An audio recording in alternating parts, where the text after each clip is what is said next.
Visitors to America's national parks are already seeing the effects of the cuts and layoffs by the Trump administration. If you're planning to visit national parks this summer, you should get ready to wait. Attendance is up, but thanks to the elimination of 1,000 jobs, the National Park Service is at the lowest staffing levels in 20 years. Park visitors are noticing the difference, and they're letting officials know about it.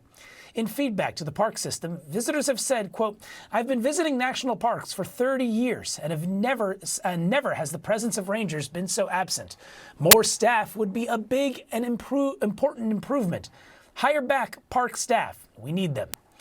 And visitors are also noticing the lack of educational programs and staff to help them get permits.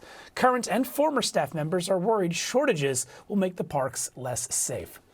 Joining me to now talk about it is Bob Krummenacker.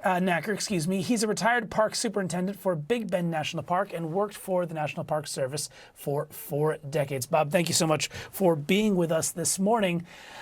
Let's start here.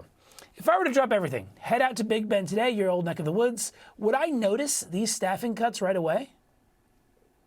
I think you would, Danny. There's about half the staff at Big Bend that there normally is. And while some of that was long-term challenges at hiring in such a remote area, there's been a huge decrease in staffing just since this administration has begun through firings of probational employees, the inability Park has to hire seasonal staff, and some real incentives for people to retire because they're fearing that they'll be fired otherwise.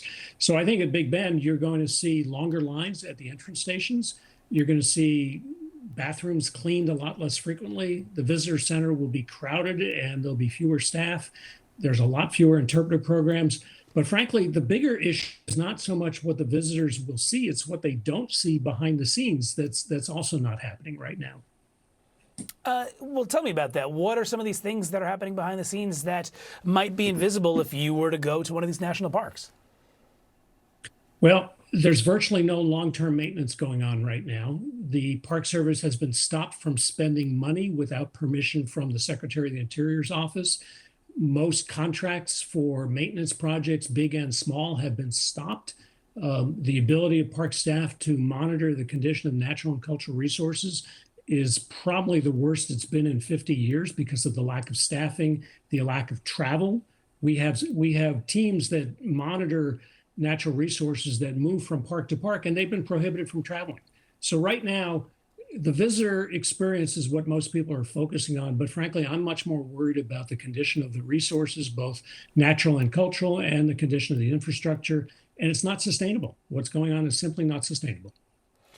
One question, though, more about the visitor experience. CNN's reporting that the Interior Department officials have acknowledged they would, in particular, feel a crunch during these popular summer months and would hire seasonal workers for the National Park Service. Is that enough to fix this moment? If it was really true, it might be helpful. It would be a short-term fix.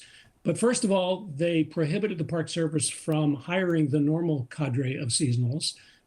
They did allow some of them to be hired back, but we lost a couple months in that process. And then the secretary did announce that he would allow up to 7,700 positions to be filled. But it's my understanding as of a few days ago that the Park Service has only been able to fill 4,500 of those. So very few parks have even close to the normal staffing that they have right now. Bob, back to some of the behind-the-scenes elements here. Back in May, Secretary Burgum testified before Congress, saying essentially, from his perspective, he wanted to target office workers or folks in regional offices or people in D.C. versus staff in the parks. First of all, do you buy that? But also, what services would some of these regional offices provide to parks across the country? I think everyone understands that there's always more opportunity for efficiencies. And I have worked in regional offices. I've worked in the Washington office, but I've spent most of my career in the field.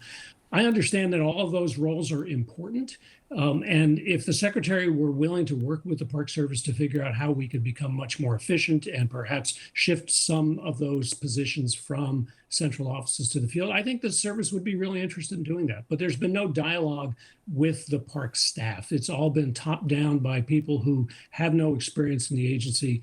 The regional offices play some important roles. They're unheralded for sure, but these are the folks who do the contracting for parks. These are where we have the experts in hydrology and wildlife management and veterinary science, and all sorts of expertise, cultural resource experts. So particularly in small parks, and Big Bend is a physically large park, but maybe only a medium-sized park in terms of its staffing. But if you look at some of the really small parks, they may only have, under normal times, 5, 10, 15 people. They don't have experts. And so the regional offices provide that kind of expertise and coordination between parks. So everybody expects that if the reductions in forces are actually going to go through, the regional offices and the Washington office will be decimated, and that will have huge impacts on the park staffs. Bob Krummenacher, thank you so much for continuing to bring attention to this story. Appreciate your time on this holiday weekend. Thank you. Thank you, Danny.